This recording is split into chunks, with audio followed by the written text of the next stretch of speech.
নমস্কাৰ, পৰাগ পৰিৱল চেনেলটোলৈ আপোনালোকক পুনৰবাৰ স্বাগতম জনাইছোঁ। মই আজি বিটৰ চালাড বনাবলৈ লৈছোঁ। এটা বিট লৈছোঁ, এটা গোটা পিঁয়াজ লৈছোঁ, মান ধনিয়া, কেইটামান বুট আৰু এতিয়া মানিমুনি ছিজন, যিহেতু মানিমুনি 3টা কেঁচা জলকীয়া, এয়া মানিমুনিখিনি কাটি ল'লোঁ, বিটটো সৰু সৰুকৈ কুটি ল'লোঁ, পিঁয়াজো কুটি ল'লোঁ, জলকীয়া, আদা আৰু বুট এই আটাইখিনি মিক্স কৰি ইয়াতে নিজৰ জোখমতে নিমখ দিছোঁ।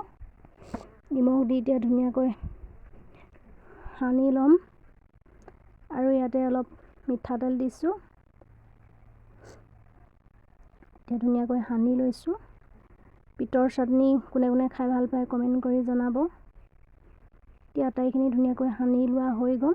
ইয়াতে এতিয়া অকণমান ৰেড চিলি দি দিছোঁ। ভিডিঅ'টো কেনেকুৱা পালে কমেণ্ট কৰি জনাব আৰু যিসকলে মোৰ ভিডিঅ'টো নতুনকৈ চাইছে তেওঁলোকে চেনেলটো ছাবস্ক্ৰাইব কৰিব আৰু শ্বেয়াৰ কৰিব। আজিলৈ ভিডিঅ'টো ইমানেই আছিলে। ধন্যবাদ।